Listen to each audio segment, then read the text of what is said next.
Hey, welcome to the what? What it do, baby?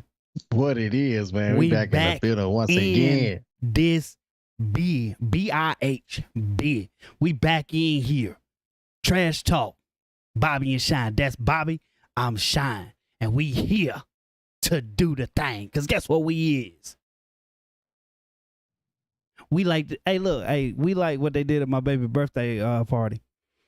They were all skating. It was a skating birthday party. A bunch of 9-year-olds and music come on. Savage.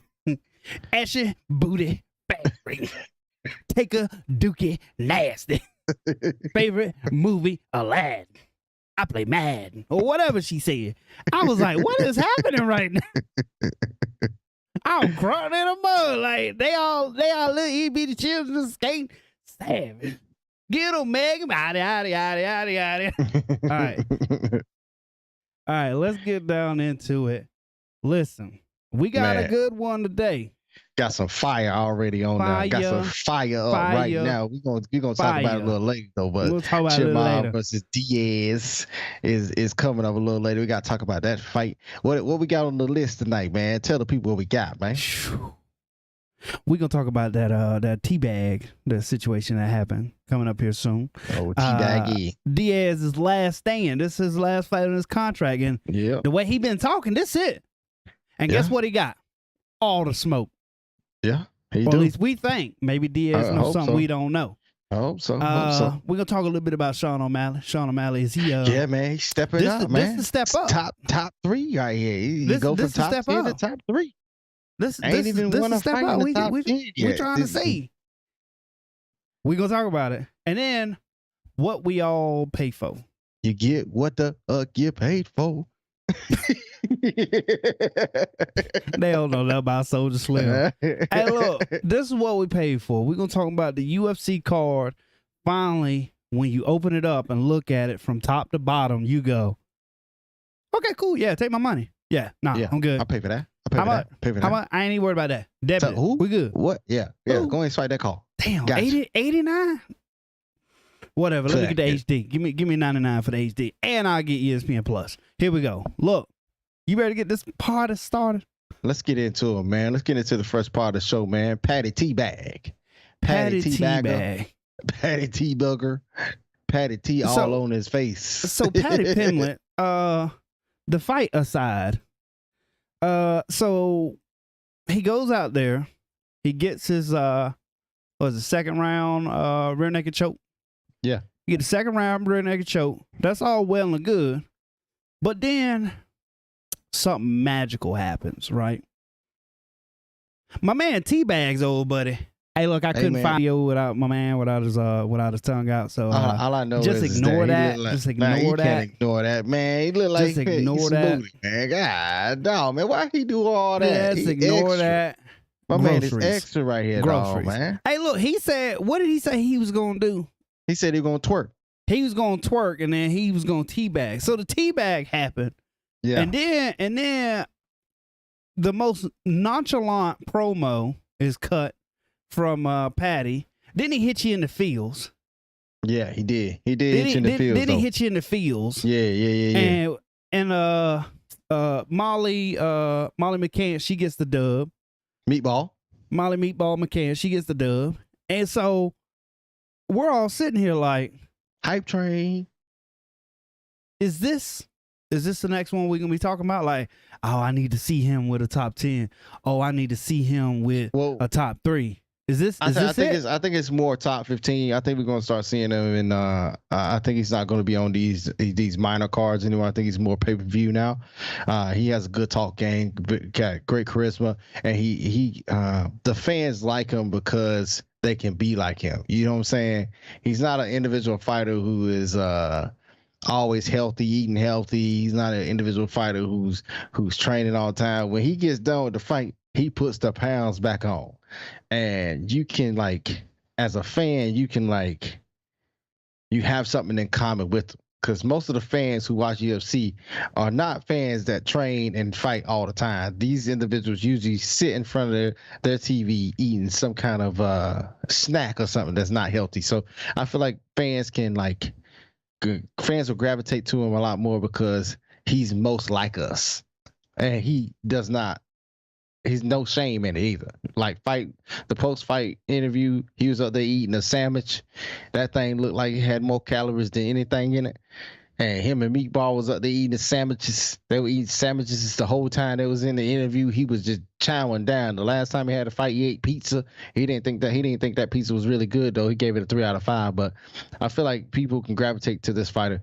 And then when he hits you in the fields with the whole mental disorder for males who don't feel like they can speak out, and they just let that shit linger, and to the point where they can't handle no more. And then one of his friends took his own life because of it. Just relating to the crowd like that. Like if you have someone out there that you feel needs to have a conversation or needs to talk, have that conversation, things like that. So I feel like he's on a scale going up. Seriously, he's on a scale going up. If y'all think that man is eating like that, y'all have lost y'all mind. He is. He's not. Man, okay, my man ate a slice of pizza on camera and made it look good. My man ate a sandwich on camera and made it look good. But you can't tell me, you can't convince me that my man can go from water balloon to chiseled up monster so fast. This man has to have the best weight cut of all time. Well, he said he does just like most fighters do when they get into training camp. He cuts all the fatty foods and things like that. But there's some fighters out there that even if they're not training, they usually try to watch what they're eating, not to the point of eating so much fatty foods that whenever they do get in training camp, they got to concentrate on losing more weight than actually training. That's the hard part right there. That's the hard part. Whenever you get in those training camps, you come in heavy, you spend more time trying to get down to weight than you do actually training for your opponent. That's what makes it super hard. And my man good. I think he's like, yeah, man, I'm doing that so they can have something to laugh at. But I bet when he go home, he be eating a salad. I'm telling you, man, he be ballooning up, man. That dude loses 6-pack during the off time. Seriously. That's wild. That is wild. He be losing his 6-pack, man. But next up on the list for him, man, is top 15 opponent, probably in one of those UFC fight cards. I feel like he might not be on the main card just yet. Maybe on the top of the card on the round just before. But I feel like he's on the upper catch. You don't think he can main event? I don't think he can main event, but I think if they put him and Molly as a double up. On a fight night, yeah. I ain't talking about no pay-per-view. I'm talking about just a regular fight night. I think they could pull that off. I think they can too. Dope. I like his antics though. They seem to be pretty cool. Also, shout out to Jonathan St. Pierce. Got another dub. Local. Yeah, JSP. Got another dub. Local. He said all he wanted to say is JSP. JSP. Bow. Hey, you know the name. They can be chatting, man. His game stay the same. What we got next coming up? Hey, man, just before we get into the next part of the show, Diaz's last stand, man, we got to talk about what's in the bottom right corner. Stunting is a habit. Get like us. Habits365.com/trash talk BS for all that apparel for 10% discount. If you want your logo or promo at the bottom right corner, all you got to do is hit us up at myfeetsmelllikebutt@gmail.com. Hey, man, greatest email account ever made. Let's get into the next part of the show, man. Diaz's last stand. First question for you I want to ask you, man, is does Diaz have a chance in your mind? I actually had a conversation about this with another buddy of mine, and we've got a couple conclusions that we kind of came to. You know, A, they're either paying Diaz an enormous amount of money for him to take this fight, which I ain't even mad at. I ain't even get your money. Mad at it. Get your money. But also, what bigger way to sort of go out than it is to derail someone that's on a hype train, than it is to go out on a W, than it is to go out, I don't want to say on top, but with both middle fingers in the air, right? Yeah, like so fuck your champion. You got to think either A, he knows something that we don't know. Somebody saw something that we didn't see. I don't know. He's crazy. But think of it like this though. He takes this fight. He got to know how much stock he's gonna have if he wins, right? He's gonna have a lot of stock.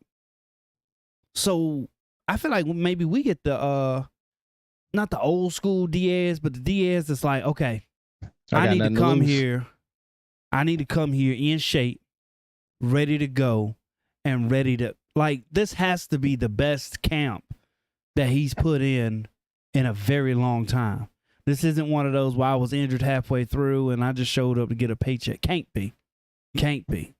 He goes out there, he gets beat and battered and thrown out the daggone cage head first, and then sails off into the night. What are you going to do? I seen an article said BKFC is a good fit for Diaz, but coming off a loss. Not for that face, though. That face cut up quick.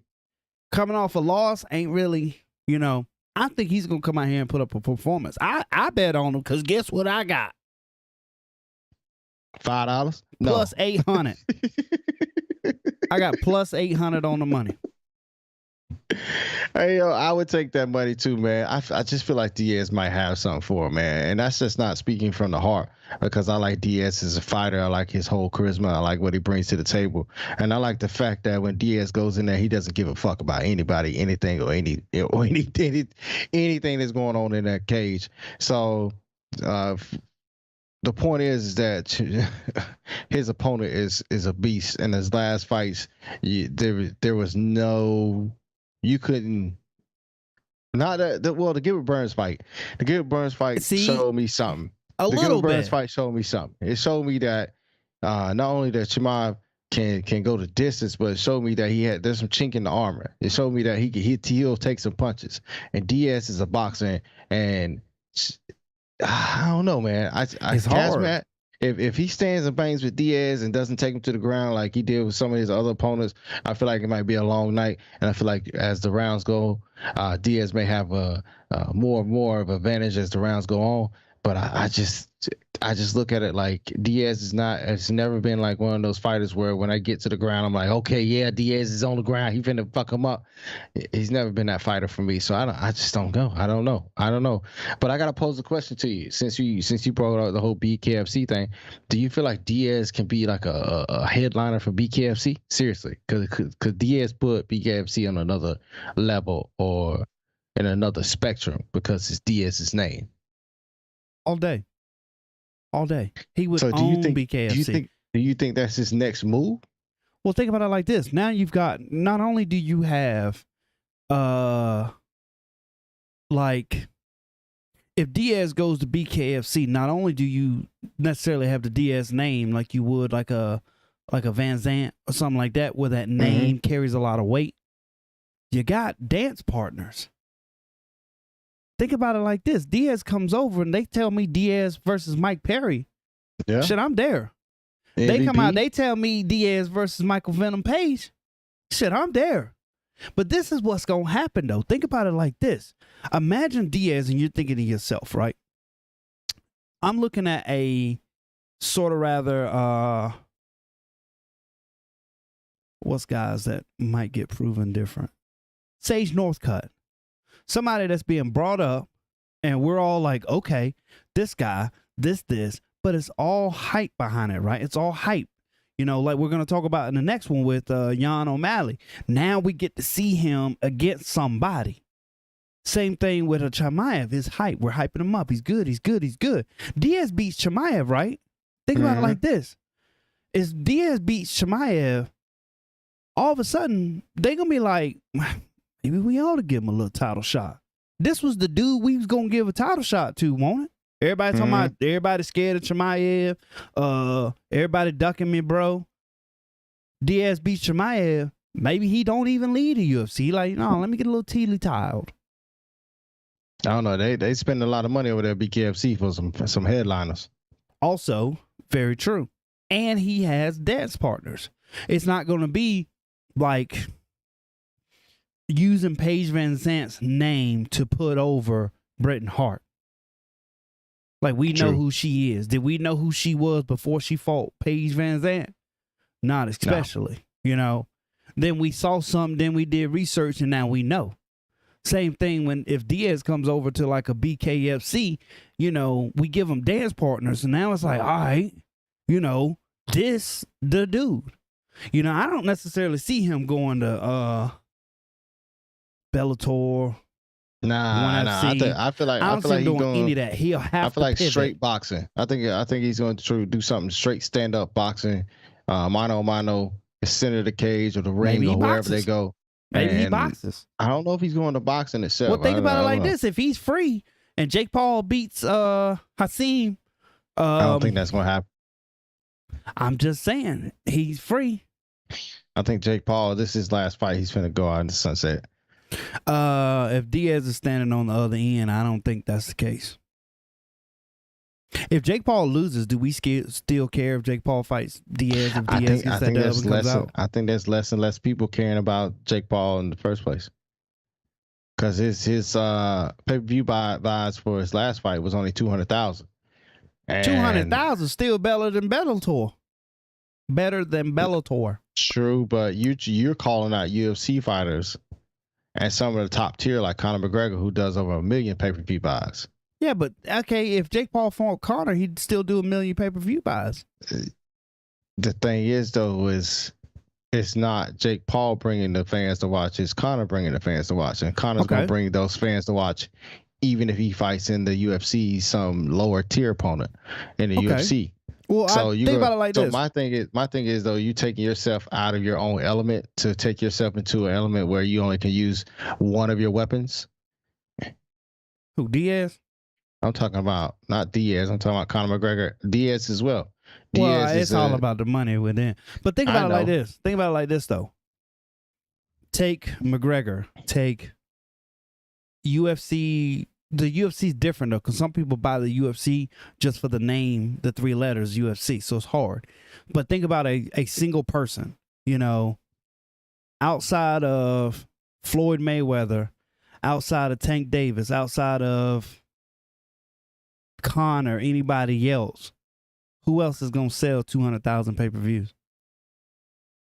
Who in Bellator by themselves would sell 200,000 pay-per-view? I don't know if anybody would. True. 200,000 is hard.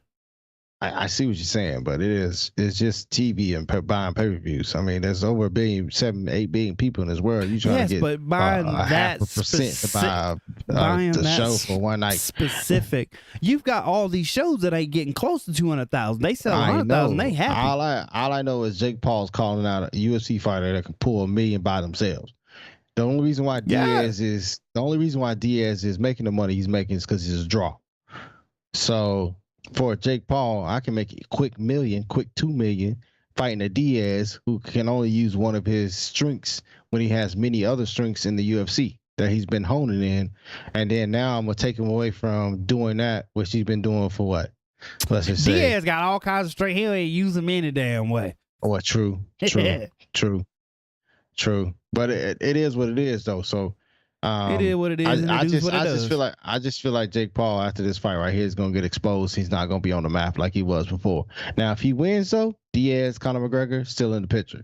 But I feel like some of these fight sanctionings or whatever you call them, the people that tell Jake who he can and cannot fight, I think they're axing the UFC part.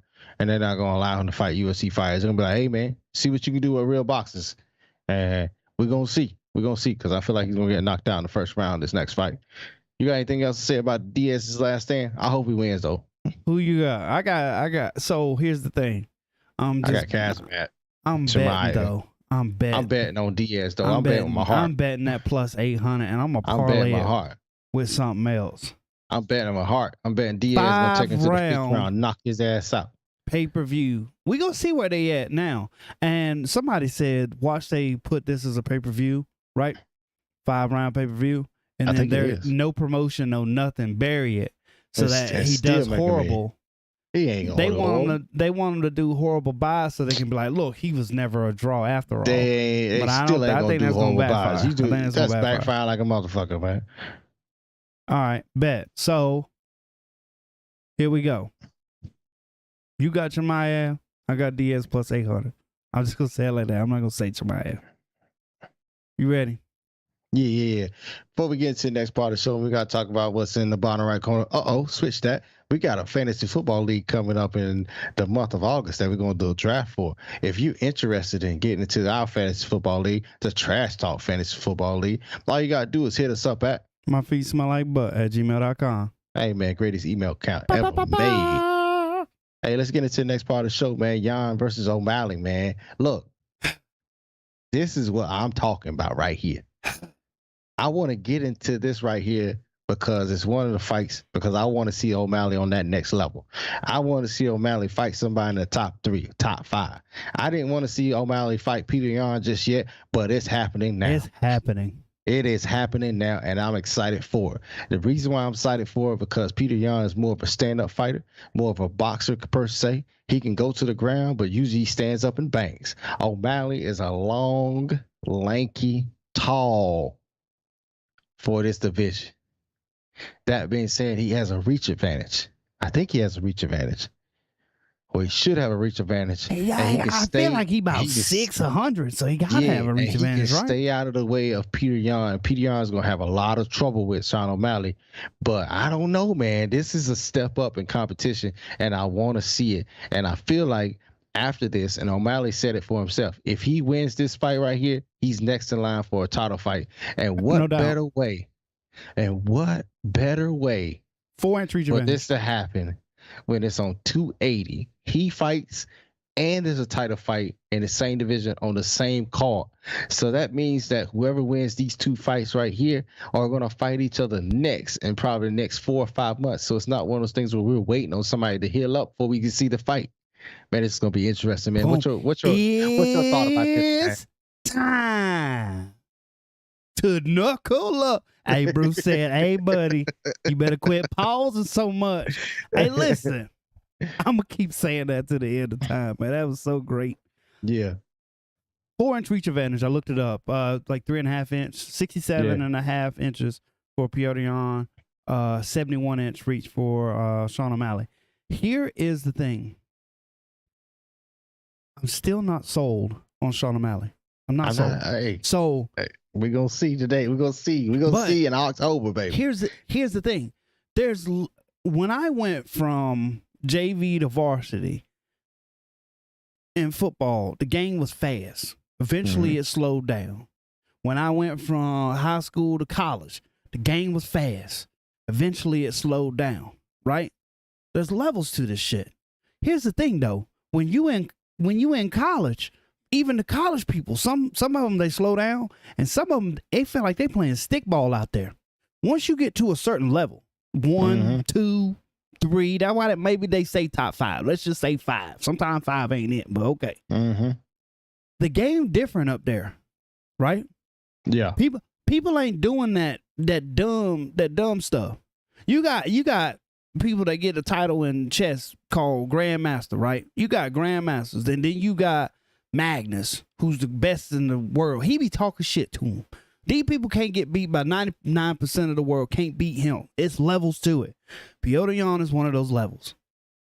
Sean O'Malley has not shown that growth that I would like to see in a fighter, to where every single fight he comes out there and I go, oh. That's something new. So it's like, if Sean O'Malley shows up with the same Sean O'Malley that he has for the last few fights that's gotten him through, it's really good. It's really good. We talking about the game. We ain't talking about practice. It's really good, right? Yeah. But I don't think it beats. Hell, I don't know if it beats Corey Sandhagen at 4. I don't know if it beats Jose Aldo at 3. Jose's older. Don't matter. It's levels I feel like O'Malley has a. I feel like O'Malley should have fought have Jose then. Should have fought Jose more than Petr Yan. I feel like O'Malley has the youth as well as maybe more endurance now. I feel like the fights that Jose's been in has pushed his body to a certain limit to where he might not can't get to get to where he wants to get to. So and you know what that means, though?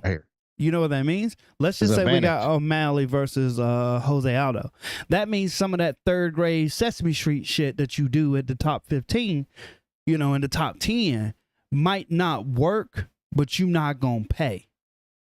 If that makes sense. So he might could come out scathed a little bit, but still get the W and go, oh, wow. These guys, they do the thing. He gonna jump right at. If he make one misstep, and I'm not talking about he like, oh, he jabs, but he drops his hands. I mean, if Petr Yan like flinches at him and he does this, he's, oh, I got you. One of that. I don't know if he's ever seen that though. Now I'm interested to see it because hand speed is nasty. If he goes out there and knocks out Petr Yan, I won't say shit else about that man. Whether or not he wins or loses the title, I don't care. He has proven himself to be where he needs to be. But I ain't seen it.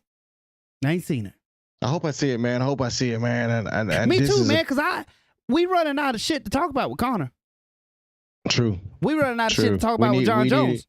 We need another individual that can come up there and put the UFC back on that platform. Yes, because we need the UFC somebody doesn't have that superstar yet. The that UFC we can criticize and be wrong. Conor. Exactly. We can criticize and be wrong. Knock somebody out in 8 seconds. Be like, well, shit, we were wrong. What's that shit? My bad. I didn't even know we were gonna do that. Knock his ass out. So what we say about Conor when he fought Diego Brandao? Oh, this is his first little pay-per-view. I don't know. Then he came out and he fought but dude is swole. I forgot his name. We said, oh, this is Test. He like the gatekeeper. Oh, okay. Sure, all right. But it wasn't until when? Jose? When he beat Chad Money Mendez. Oh yeah, put them paws on him. That we started putting some respect on that man's name. Putting them paws on him. We gave him a chance against Jose. Then we put some that. respect on his name. But here's the thing though. That would have been a Jose Aldo. That would have been a Tilly Dills, maybe? I don't know. Corey Sandhagen. Jose Aldo is the number. If O'Malley beat Jose Aldo, we go, I mean, okay. Let's see what he got. You know? We got it now, man. We got this fight, though. I feel like the patience. This is in the fire, through the living, through the wall. I feel like O'Malley has an opportunity, and that's a good segue into the next part of the show. But before we get into the next part of the show, we got to talk about what's in the bottom right corner, man. Stunting is a habit. Get like us, habits365.com/trash talk BS for that 10% discount on all apparel. If you want your logo or promo at the bottom right corner, all you got to do is hit us up at my feet smell like butt at gmail.com. Greatest email account ever made. That's a good segue to get into the next part of the show, because this fight right here is on the same card. UFC 280 is bringing some thunder, and this is what we want to pay for right here. This is the card that we're trying to see. Now, I know in the UFC you don't have as many fighters that you have on this card that's gonna go head to head against each other, but this is the kind of card we want to pay for. When we talked about in the past about tiers, this is tier 1. This is the top of the barrel right here. This is what we talking about. In October, you're going to have many people in their seats watching this. You know why? Because you got 2 title fights on the line, and you got some other fights that are implications of being title fights in the future. And we just talked about one fight, which is Petr Yan versus O'Malley, but we got a couple more fights in this 280 that we can talk about as well. And this is what we're talking about, UFC. This is what we're looking at for y'all to do on a regular basis right here. If you cut down the pay-per-views that you have, maybe one per month, and you give us a pay-per-view like this, and you hype this shit up, we gonna pay for it. Wow, you heard it here first, ladies and gentlemen. Now look, what's funny about this is it has what I've been asking for it to have for the longest, and that is what? A storyline. A story, drama. And that's all I want in this. Like, plot twist. I see not even so much as like a plot twist, but I see a path. I see a linear path for all of these fights. Think about it like this: Islam versus Oliveira. If Oliveira goes out there and wins, which he's the underdog, by the way, disrespect, that's okay. But if he goes out there, what are we doing now? We looking at, oh snap, is Khabib coming back? A lot of implications on that fight. Not just the title on the line, but for the future. We can build from the future. You got Aljamain Sterling is fighting Tilly Dills, TJ Dillashaw, right?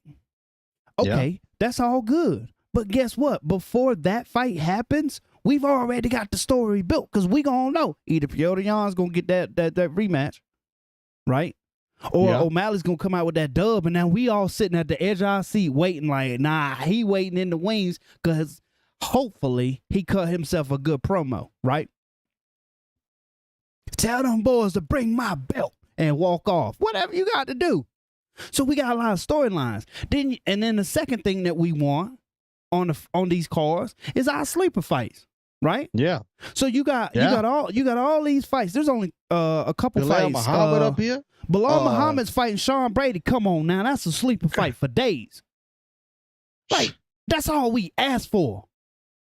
Sleeper fight for days. Ain't nobody even gonna be talking about that. But guess what? I'ma sprinkle that in. Benil Dariush is fighting Gamera. I don't know how to say his last name. It could be. Is it? It's Benil Dariush. Benil Dariush liable to beat just about anybody anytime. Yeah. We're gonna just sprinkle that in for you, buddy. So what's gonna happen is they all showed up to see Oliveira versus Islam, right? Is Makhachev gonna get him? Is Oliveira gonna win? Khabib coming back? Okay, well then we got another title fight. You know, Tilly Dills coming back from all the past controversy that he had. Well, they all hate Aljamain, so they there to watch him lose, but they there to watch him. True. We watching all that, and then before we even get there, they be like, damn, who's this Bilal Muhammad guy, man? Wow. He really went out there and went after. Let me Google this dude. You know? They add one more good, what's this, the prelim main event? Yeah. They had something good on that. It's a wrap, cuz. And they ain't even coming close. UFC 279 ain't been built yet, so we can't talk about it. 278 is Usman Edwards. I like it. Co-main event is Jose Aldo versus I ain't even gonna try his last name. Yo,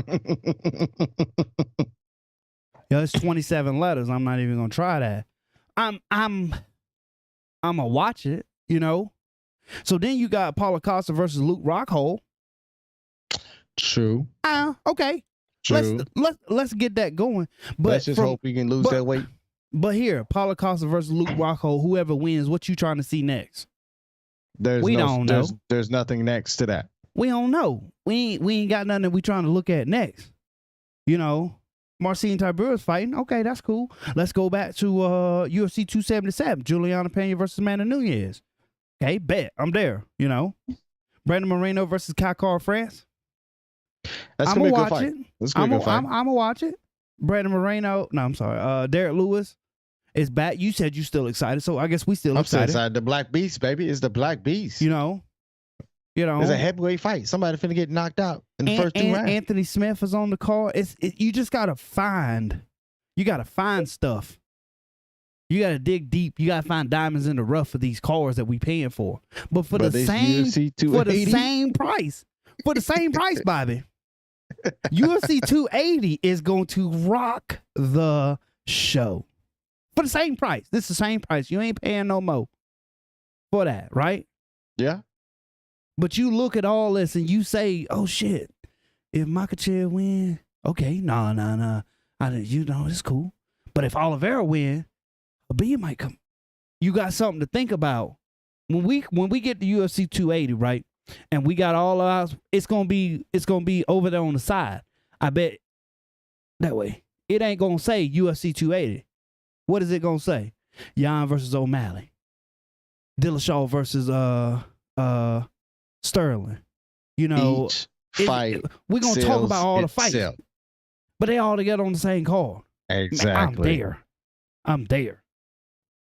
The best thing about this card is, and you just said it, it's like it brings the drama back to the UFC. So like, if Oliveira does win, does Khabib come out of retirement? Yeah. To defend Islam. You know what I'm saying? Yeah. To be like, hey, nah, you ain't gonna do my boy like that. You ain't gonna do my boy like that. You ain't gonna do my boy like that. Because Oliveira is already saying to everyone out there, it's like, I've fought tougher opponents than Islam has fought. And what's so weird about that is it might be true. But we didn't know about Khabib till we knew about Khabib. Exactly. We watched him ragdoll people, but we didn't know about him till he ragdolled the right person. We went, oh, they serious. right? And he put it on him. He didn't like. It wasn't those things where it was like close. When Habib entered and got on the map, when he got on the map, he went in there and he made the champ look like he was a teddy bear, and he would put him in a bear hug. That's all I'm gonna say about that situation right there. But this guard, is crazy. Oliveira goes out there and brutally brutalizes all of Habib's quality wins. Yeah. Think about that like that. I'm gonna pull up his record. Mike said, "Price, who pays for it anymore? Asking for a friend." First off, we don't talk about Bruno. We don't talk about Bruno. When it's a write-off, you can justify a lot of things, you know. But let's look at his record. I'm pretty sure Oliveira has brutalized every one of Habib's quality wins. Yeah. And that's got to be a bit of a slap in the face for him to go out on top. He's beaten every individual that Habib is beating when he was a champ. Besides Conor, I guess. So when he went out, to fight Conor too. Yeah, when he went out on top, you got. We'll start with Edson Barbosa. He beat Edson Barbosa. Well, actually, Michael Johnson. He was like, oh, he the truth. He beat Edson Barbosa. He beat Kunta. Then it came the jump. And he beat Conor. He beat Poirier. He beat Justin Gaethje. And we said, wow. He rolled off on the sunset and we went, hey man, is he the best 155er out there? I guess he is. And then Oliveira said, hold my beer. Do Bronx. He did. Let me find Oliveira because bruh. And not only that, you've got win by triangle choke, win by rear naked choke, win by rear naked choke. So he finished all three of those quality wins. Right? Yeah. But he didn't fight like your Michael Johnson. He didn't fight like your all these other guys either. So, the thing that Oliveira did that but Habib didn't do, Oliveira stood in front of them and matched their strengths and then used his strength to finish him. Wow. Like he stood up with each individual. Justin Gaethje stood right in front of his face, got hit with a couple shots that put him back and landed some shots of his own. And then utilized his takedown and put Justin Gaethje in a position that he couldn't get out of and finished him.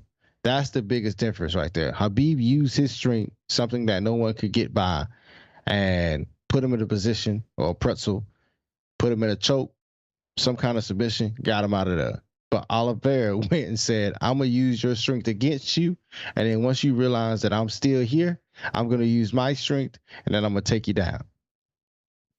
So in order to solidify his legacy, it's almost like he has to come back unless Makhachev goes out there and just runs through him. And then I think he would be content with like a Dagestani champion, even if it's not him. You know, this kid was going to go further than I was going to go. But when we think about it, we go him, then me, then everybody else for the foreseeable future. You got Charles Oliveira. Check this out. So he beat Justin Gaethje, rear naked choke, finished him. Dustin Poirier, rear naked choke, finished him. What was his other quality win? It was Conor. So we don't got the Conor fight, but guess what we do have? The fight that always got away from us, right? Tony Ferguson.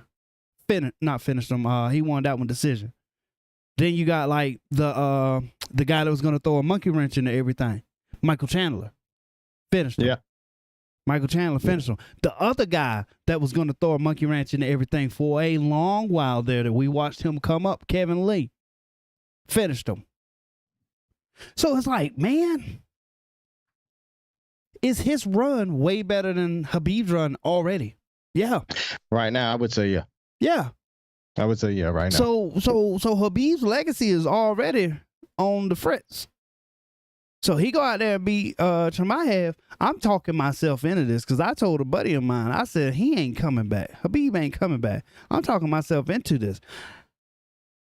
Khabib ain't got a leg to stand on now. He almost got to come back if Oliveira comes out on top for this fight. Man, Khabib ain't coming back, man. Khabib did everything he needed to do and proved himself to a point. There's always somebody that's going to be better than you in the end. There's always going to be somebody that's faster, stronger in the end. But this is the same time frame, though. This is the same time frame. Think about this, though. We say that whenever people, LeBron and Jordan, but they on like two different time frames, right? So LeBron would have never played Jordan because LeBron was still in Pampers when Jordan was on top, right? True. You got a lot of those different ones where it's like, oh, he the master of his time. Well, this is the same time frame. I'm pretty sure Oliveira was in the UFC before damn Khabib was, right? True, man, but you also got to look at this too. Oliveira, when he came in, it was a different time for him. He was tit for tat. Win, loss. Yeah, he might string together a couple wins and he string together a couple losses. It took him a little bit more time, especially when he was in the UFC, to find his own and find himself. And then all of a sudden, here at the end, of his win-loss, he's starting to string together a lot of more wins. So you can take that into account too. Khabib has always been dominant, 29-0. No one has defeated him. You can't say the same thing for Oliveira. You can't say the same thing for Oliveira. Oliveira doesn't have that zero behind those wins. He has some losses. Yes. Khabib does not. So that's the biggest thing that. But can Khabib beat Oliveira right now? Tell me. Probably not. Does Khabib beat Oliveira right now? I don't know. Khabib is a mean assassin when it comes to the ground game and putting you in something that you can't get out of. But all I'm saying is if I'm Khabib, I'm 29-0. I proved everything I need to prove. I'm already in the Hall of Fame. I don't need to come back for no apparent reason just to prove myself that I'm better than Oliveira. And Oliveira, when I was at the top, if I was Khabib and Oliveira was still in the same division, I was at the top. Oliveira had his opportunity to prove himself back then to fight me. He did not. So I fought the individuals that was at the top at the time, and I beat him. If Oliveira did what he was supposed to do back in the day, we wouldn't be talking about this right now. That's all I got to say about that. Oliveira was on a 4-fight win streak around that time that he beat Conor. But it did take 1, 2, 3, 4 more fights before we get to 2020 when he went on that surge of smash. So maybe. So they could have like just missed each other. Yeah. Okay. But on this card right here, you gonna get what the fuck get paid for. But we can talk about stuff though. That's the thing. We can talk about stuff. We can go into these hypotheticals for 5 minutes. We can do all this because, bruh, take my money. Please. We doing this. We talked about a non-title fight, a title fight, and we ain't even really talk about the title fight. There's another title fight. We ain't even really talk about it. Come on now. How good is that? We got something to talk about later on in the show. Hey, do me a favor, put your hands together like this. Help a brother. Oh, yeah. I hope Please let this card stay together. Please. Please let this card stay together, man. Come on. Y'all boys need to go out there. Look, like spar, right? Get you some good running in. Maybe swim. Swim ain't that high impact on your body. Get your ass to the cage on the day of UFC 280, which is a while from here. And that's how excited we are about this. UFC 280 is October the 22nd. That's how excited. We still in summer. We still doing summer shit. We talking about this fight. We in July. We still doing summer stuff. We got 2 more pay-per-views. August yet. We got 2.5 months, 3 months to go. Please. That's why they announced it, because they know they about to come with the thunder. Hell yeah. What else you got, Bob? Hey man, look, in other news, gotta talk about that Trash Talk Fantasy Football League once again. Look, if you're interested in getting into the Trash Talk Fantasy Football League, I got one spot open right now. You never know, somebody might drop out again, but I know I got one spot open. If you're trying to get into that Trash Talk Fantasy Football League, it's $100. You can win some money. There's weekly prizes. We'll get into that whenever you sign up. I have that thing already listed out. You can actually go into the league itself and see the past winners. I don't play with nobody money. I put the money to the side so everybody gets paid on time. When the league ends and the champion is thrown, you get paid 15 minutes after the win. That's all I'm gonna say about that. I don't play with people's He might money. be asleep though, so Nah, maybe the next morning. Nah, you get your money that night. They gonna be like, Bobby didn't pay me till 17 minutes. That night, I don't play around with money because with the way I want to get paid is the way I pay you. I want my money now. When you gonna get your money? You just call him JG Wentworth. 877 cash now. Hey, that got to be the best commercial ever because we all know that number ain't never gonna use it. But look, I'm gonna tell you this though. Don't sign up. No, maybe do sign up. Nah, I like a challenge. Don't sign up if you suck. I like a challenge. Look, I don't even watch football. I don't even care about football. And I'm still going to mash almost everybody. That's how good I am at fantasy football. I just be looking at the numbers, Rain Man and that shit like this. All right, maybe I go by feeling. But also, if you drafting Plaxico Burress first, we don't want to see. I like to see a little bit of drama, and I want to be at the edge of my seat. But also, please beat Jamar. Yeah, so hey, whoever comes in, we got to beat Jamar. We got to beat Jamar. Jamar can't win. Jamar can't win. Jamar cannot win. I'm thinking about getting a trophy. I'm glad I didn't get it last year because I had to send it to him. He'd have broke the trophy.